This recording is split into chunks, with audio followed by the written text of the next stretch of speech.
Hi, good morning, and thanks, Steve, for the wonderful introduction. Okay, 2 minutes first. Yes, my name is Milena Popovic, and I study origin and early evolution of life. And so I will give you the big spoiler right now. At this time, we do not know how or where life started. That is not to say that the effort to learn about the origin of life is pointless. We know a lot about evolution of life in modern times, and we're beginning to learn about the early evolution of life, which is what I'm going to tell you about today. And in doing so, I'm confident that we will be able to learn about the origin of life itself, or many, if there were many origins, and life itself.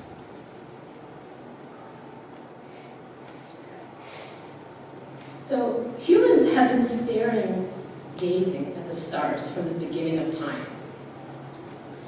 There are many artifacts that show this over time. One particularly beautiful one is this Nebra sky disk. What it likely shows is some state of affairs in the sky over now northern Germany at that time, which is early Bronze Age. And today, radio telescopes scan skies for evidence of extraterrestrial life. And there is nothing like leaving Earth, looking back at Earth, and this is a picture from our maiden voyage to the moon, that makes you wonder about the universe, our place in it, and our beginnings. So astrobiology is a multidisciplinary effort that involves studying the origin, early evolution and distribution, and the future of life in the universe. The trouble with scientists is that we like to make testable predictions. That's not so easy with biology in general and evolution in particular. But nevertheless, we do make definitions and theories that go with them. And one particularly famous, at least in the field one, is that the so-called NASA definition of life, which says that life is a self-sustaining chemical system capable of Darwinian evolution. That's a lot to unpack there. So how do we learn about early evolution and origin of life? We look at the life as we know it today, and large advances were made as we learned the sequences, the genes, when we sequence the genes of life. So we compare the sequences and we build what we call phylogenetic trees. And the relative relationship of the branches on the tree tell us about, or relative position rather, of the branches on the tree tell us about the evolutionary relationships between organisms. But these branches, or these branching points, tell us very little about the role of chance and necessity, meaning why did they occur the way they occurred, and if we repeated this, would it happen again the same way? And they tell us nothing about the points on the tree that are below the first branching point. And I like to use the pointer. Oh, that's not working. Oh, okay. So they tell us nothing about the times or the evolution before that first branching point, and this is what we commonly know as a last universal common ancestor, or LUCA. So how do we approach this problem? So we go from the other side. Instead of looking at life as we know it, we try to understand the patterns and chemistry, chemical functionality of the environment that was present on early Earth. And today it's widely accepted that life, the evolution of life, involved a series of transitions. So starting from just geochemistry on Earth, the earliest biomolecules were formed in these environments. These biomolecules, these very simple organic molecules actually were combined to form the early biomolecules such as RNA, peptides, which is short for proteins, and lipids, which form the cells today. And then combinations of these different biomolecules in different forms gave us the more complex forms of life that we recognize as life today, such as cellular life. One particularly fascinating theory to me, so there are many theories in the origin of life, but one that really kind of strikes me as very optimistic in the sense that it basically states that on a type of planet such as Earth, life would have been inevitable. I'm not going to get into details of why this is, but I find it very striking. The other thing about this theory is that it sort of gives the theory of life a physical perspective, which is what we don't normally use in the origin of life. And basically says that we can use the physical principles of the breakdown processes, such as lightning in this case, which is an electrical breakdown process, or just ripping through material, creating a fracture. It thinks of life as such a process, and most importantly, this theory tells us that the structure of the core of the metabolism, as we know it today, was a pattern in chemical processes at the very early on Earth. So now I want to do something that might be a little clumsy, because I don't do this often. Okay, so I want to talk about the concept of deep time, because we need to understand the sheer size of the numbers that we're talking about. And we don't think about this every day. We haven't evolved to think about these very large numbers. So if you imagine that all of the duration of Earth could be broken down in 90 steps, which is 4.5 billion years, broken down into 90 steps. I'm going to attempt to walk a few steps and sort of give you an idea of the scale for this. So, if we're at the beginning, right now, the first step I take puts us on Earth that does not have any flowering plants. Forget it. Origin of people, which is about 62 million years ago for the earliest humans. And then if we walk 9 more steps, let's just say that's 9 steps, we're on Earth that has just been inhabited by land plants and vertebrates, for the most part, give or take a few tens of millions of years. I would have to walk 40 more steps to get us to 22.5 billion years ago to get to a point where stromatolites are being formed, and we see evidence for that nowadays. And these are complex structures of bacteria, lime-secreting bacteria, and that's the reason why we observe them today. They're preserving time through this process. And because this sheer size of time that has passed since the creation of Earth, I had to use 2 graphs. So, 2.5 billion years ago, there are stromatolites being formed, and then I would have to walk another 10 steps to get to the point of Luca, and just about the first diversification of life. 6 more steps put us into the early evolution of life, which is what we study. And then 14 more steps, there we go. Beginning of Earth, 4.5 billion years ago. Those are good numbers.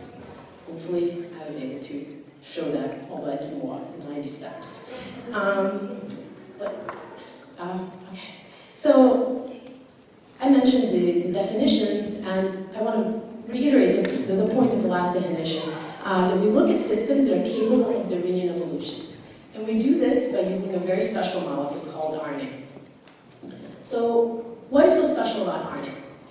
RNA is a nucleic acid, and it has 2 very special properties. One is that it can encode information, and the other one is that it can do things like proteins do today. And the way the RNA does this is because of its chemical structure and the way it interacts with the environment.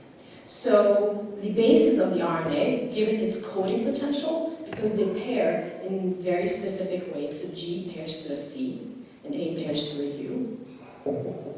And the backbone of it, the phosphate backbone that you can see sort of in the middle, is a polyanion, that is a string of repeating charge. So there's a negative charge on the backbone. And so there are 2 opposing forces when we think about how RNA interacts with RNA. There are the attractive forces of the bases and the repelling forces of the backbone. So think about it, if you had a string of pearls and you just kind of tossed it into an environment and just asked it to interact, either with itself or with other RNAs. So in case of base pairing, so when we take an RNA strand and make a complementary strand, these types of forces, the attractive and the repulsive forces in the backbone, will give you the duplex, and that's what allows for coding. And if we have a single-stranded RNA, they will form a certain 3D shape, as you can see right there on the bottom. And so, yes, on the right, I'm showing actual examples of RNA that we have evolved using in vitro evolution. They're not necessarily showing the 3D shape, but what's important about the 3D shape is that it allows the RNA to actually do chemistry. And in this particular case, this chemistry is called ligation, meaning we create bonds between two different portions of the RNA molecule. And this arrow, the blue arrow, shows us where that ligation happens. Okay, so what we use, the experiment that we use is called in vitro evolution. In vitro evolution starts, basically, we fish for function in very large pools of sequences. And so I tried to represent this by a cartoon. So imagine this is a bunch of RNA sequences, 10 to the 15th or so. And different colors and different shapes represent different types of sequences, and their size represents their abundance in the population. So we want a certain function out of these, but because functional sequences are quite rare, we cannot just get the function out of the entire pool. So what we do is called selection. We fish for this function, find molecules that can actually do something that's of interest to us, and then we amplify them. But this process of amplification involves certain errors, and those are called mutation. So we get, instead of dark blue cues, we also get the light blue cues, and then we repeat this process. And as you can tell, this process narrows down the diversity that's present, but increases the numbers of molecules that are active. Then we sequence these populations, and what we get are sequences that tell us about the function that we chose to select for. And now I need to introduce another concept of large numbers. So combinatorial space of RNA increases scales with the length of with the power of the length of the RNA. So combinatorial space or sequence space, what does that mean? This is a combination this is a group of all possible combination of sequences that can be given for a given length of RNA.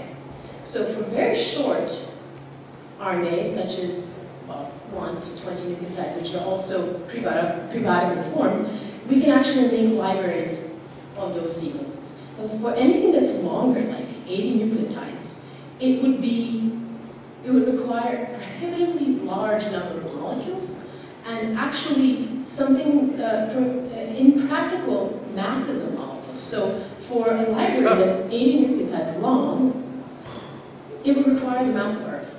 Obviously, that's not possible. That's not possible in the lab, and that's not possible for early Earth.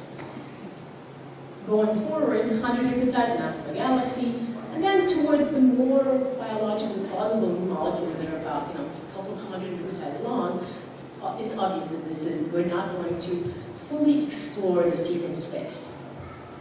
So in vitro evolution is important because we can learn things about what RNA can do and how common they are in the sequence space, and more importantly, and what my work is how the increases in length impact on the function.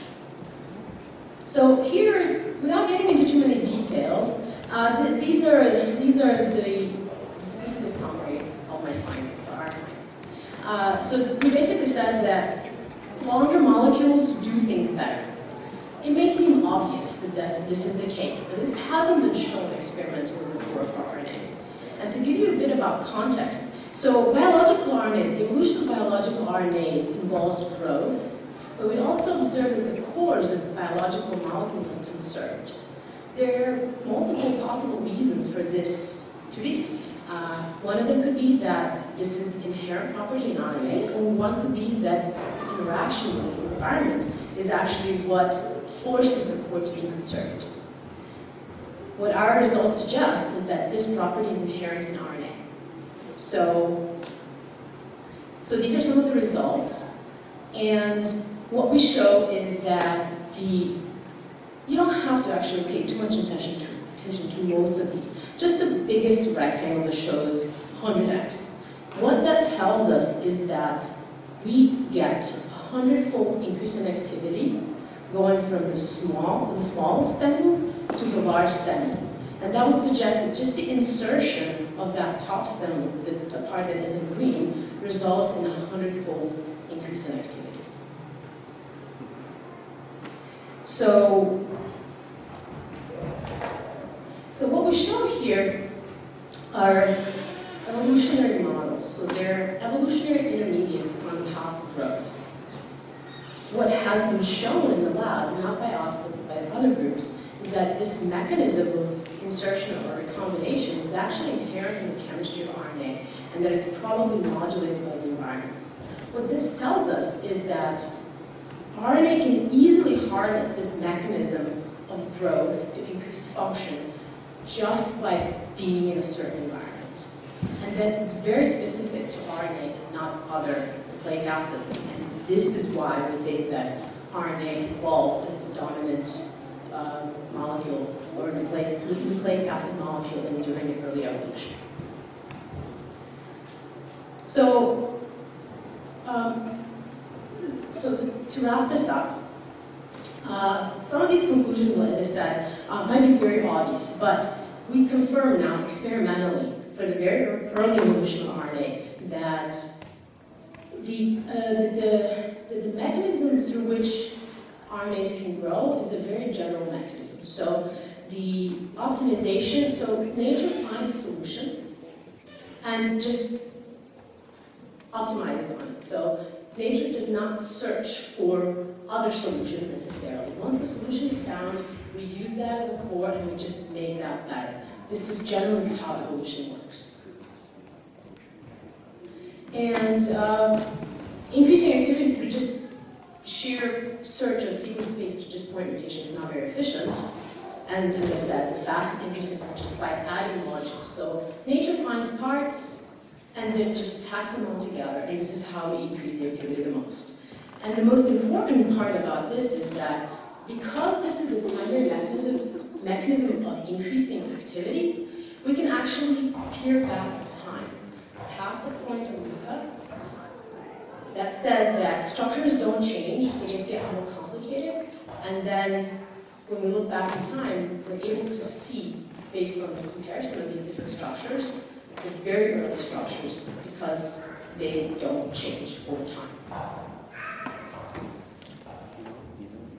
So I'd like to acknowledge some of the people that have worked on this. Mark Ditzler, my mentor, Teresa and Alex, who are our undergraduate researchers, our collaborators, funding sources, the organizers for inviting me here,